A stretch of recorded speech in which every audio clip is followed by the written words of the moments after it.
Welcome to today's Explainer. Today, we're exploring a concept called life's most critical step. We're going to dive directly into the teachings and writings of Guide Shuifeng, who is the founder of Lifechan Yuan. Now, this is an unyielding, really fascinating philosophical framework that challenges us to look closely, and I mean really closely, at our deepest motivations. So, let's jump right in.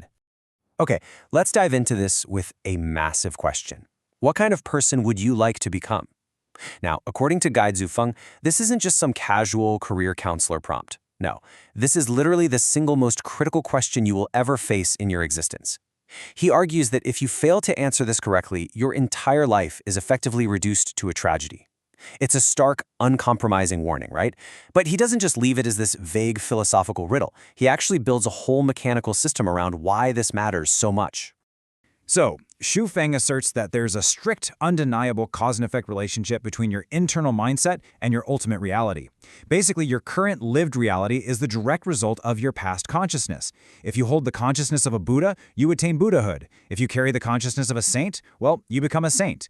And he even takes it further, stating plainly that if a being possesses the consciousness of a dog, they'll become a dog.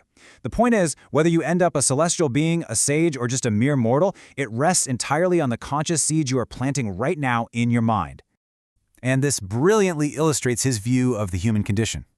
Shuifeng states that an overwhelming 90% of humanity lives completely haphazardly, just stumbling through life day by day without a conscious, deliberate plan. Meanwhile, only a tiny 10% are considered sensible enough to actually master what he calls the Tao. He points out that the greatest historical figures didn't just drift with the tide. They started carefully planning their unique paths from a very young age. To really ground this idea, Shuifeng offers a super relatable, everyday analogy. Imagine 4 classmates. Let's call them Peter, Alex, Jack, and John. They all start out at the exact same age, sitting in the exact same classroom environment. But Peter wants to be president, Alex wants to be an artist, Jack wants to be a peasant, and John wants to be a robber. Now, in the short term, they look identical, but as the timeline stretches out, their paths diverge immensely. Jack is never going to just stumble his way into the presidency, and John won't accidentally become a celebrated artist. It's their internal goal that strictly dictates their wildly different final destinations. Now, to emphasize the absolute urgency of setting this life goal, Shuifeng introduces this really striking cultural and spiritual concept. He reminds us that human life is painfully short and incredibly rare to obtain. Get this. He notes that entities like foxes and white snakes actually have to cultivate their lives for thousands of years just to attain human status. By framing human life as this incredibly hard-won prize that literally takes millennia to earn, he agitates the problem. Human life is fleeting, and we absolutely cannot afford to waste this rare opportunity by just living haphazardly. Let's see how this builds into giving that human life actual purpose. Shuifeng maps out an escalating hierarchy of value. At the very bottom, living only for yourself means you're merely consuming resources and potentially bringing pain to others. Step up to living for your family, and you're mostly just trying to glorify your ancestors.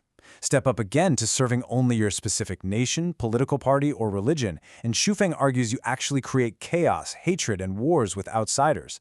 The ultimate peak? Living for all mankind. This highest level is where true, universal benefit actually happens. And who perfectly exemplifies this ultimate tier? Well, according to the Lifechan Yuan teachings, it's figures like Jesus and Sakyamuni, the Buddha. Shuifeng argues that these two historical figures represent the absolute pinnacle of human wisdom. Why? Because their love and their teachings were meant to benefit all of humanity universally, not just a specific tribe, class, or group.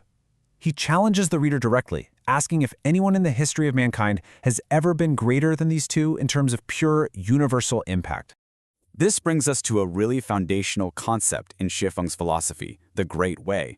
He defines the Great Way as the path perfectly aligned with the accumulated, integrated wisdom of Jesus and Sakyamuni combined. What's super striking here is his incredibly rigid boundary. He argues that it completely doesn't matter if an individual or a religious organization has immense prestige, millions of devoted followers, or even supernatural psychic powers. If they abandon the universal teachings of these two figures, they are walking what he calls heterodoxy, or the small way. So think about how this applies to the world around us. Why do people lack faith? And why do people suffer so deeply? According to Shuifeng, the answer is breathtakingly straightforward, and it points right back to the very beginning of our discussion. People suffer and people lack faith simply because they do not know what kind of person they want to become. It's the absolute absence of a defined target that causes all of this human misery and confusion. Now, what's really interesting about this is how Zhui Feng explains the mechanics of setting that target. Your goal acts as a literal perceptual filter for reality. Think about it. A capitalist goal is wealth, so they literally see money and market conditions everywhere they look. An artist's goal is aesthetic, so their world is filtered into colors, lines, and structures. Once your goal is set, relevant information just floods into your life based exclusively on the antenna you've put up. He rattles off these examples with incredible speed to prove his point. Sports fans, they immediately spot athletes and game scores the second they open a magazine or go online. Pop culture fans notice every microscopic move of their idols. A mage perceives reality entirely differently than a pastor does. And a beggar will never ever process the world the way a millionaire does. You are literally bombarded by the exact reality you've chosen to focus on. Xu Feng interprets the old saying, "Seek and ye shall find," in a highly literal, material way. He argues that firm faith actually materializes your focus into physical opportunities. So, if your ultimate goal is to build a tall building, your brain will automatically seek out concrete and steel. If you only want to thatch a cottage, all you're going to notice is thatch and adobe. If you want to be a celestial being, you'll naturally begin exploring the mysteries of time and space. The reality you find is the reality you sought out. So the crucial point is, if setting a goal is this simple, why do so many people fail to master their lives? Xu Feng outlines some very specific pitfalls. People stray because they yield to temptation and they just lack the strong will required to stay the course.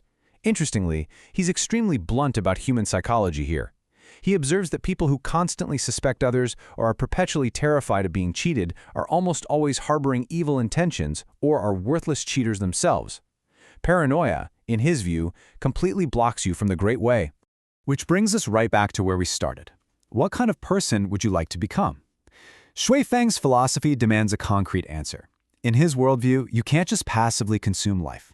You have to actively choose your consciousness, or you risk wasting a tremendously rare, millennia-in-the-making human life. He ends this text with a provocative, profound thought. The lost are lost, and the awakened are awake. It's an incredible reminder to set your trajectory.